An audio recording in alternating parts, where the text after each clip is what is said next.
She flew 2,000 miles to finally relax and answered 47 emails from a beach chair.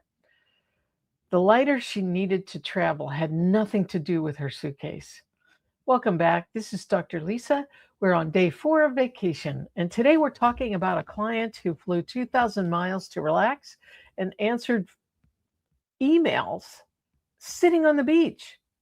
Well, I'm going to change the details a little bit, but you'll recognize her because she's so many of us. Let's call her Maya. She has a senior role. She's deeply respected, the person everyone leans on. She books a real vacation across the country, ocean, the whole thing. She's earned it 10 times over, and on day 2, I get a message from her from the beach. She told me later that she answered 47 emails that afternoon, feet in the sand, umbrella overhead, her family in the water in front of her. She came home and said the trip was fine. 2,000 miles for fine?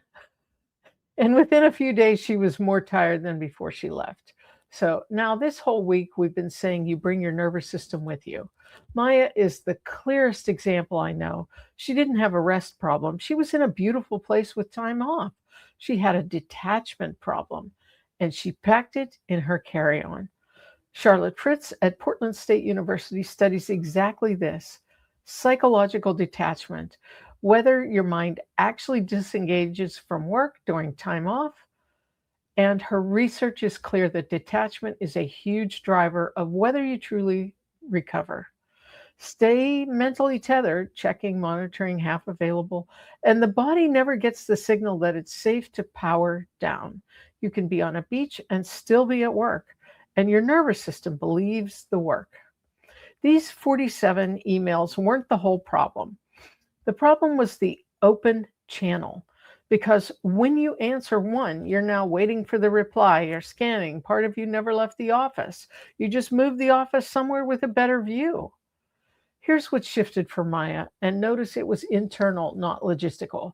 We didn't ask her to throw her phone in the ocean. We set one boundary, a single 15-minute window once a day to check anything genuinely urgent, and the rest of the day, the channel was closed. Phone in the room, not in her hand. She told her team the window in advance, so no one expected more. One check contained 23 hours actually off. The next trip, she came back different, not glowing for a month different. We know from this week that that's not how it works, but rested. Present in the photos instead of behind a screen in them. Her kids noticed before she did, and that's usually what happens. That's what traveling lighter actually means. Not fewer bags, but a quieter channel. The suitcase was never the weight. If you're a Maya, and a lot of the best people are, the goal isn't to prove you can vanish. It's to close the channel long enough for your body to believe you're safe. So here's today's practice. For your next day off, decide your 15-minute window to check anything urgent and commit to closing the channel for the rest of the day. Phone in the room, not in the hand.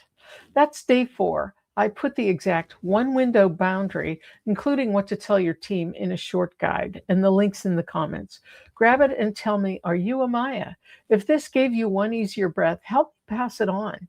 Like, subscribe, tap the bell, and save it to a playlist. And drop a comment because I read every single one. Every share brings one more person into the Nezneski community. And that's how we build this, one steadier day at a time. Tomorrow's going to be a little more personal. The trip of mine that completely fell apart and what it taught me. Plus, something happening this weekend I want you to know about. Stay tuned for tomorrow.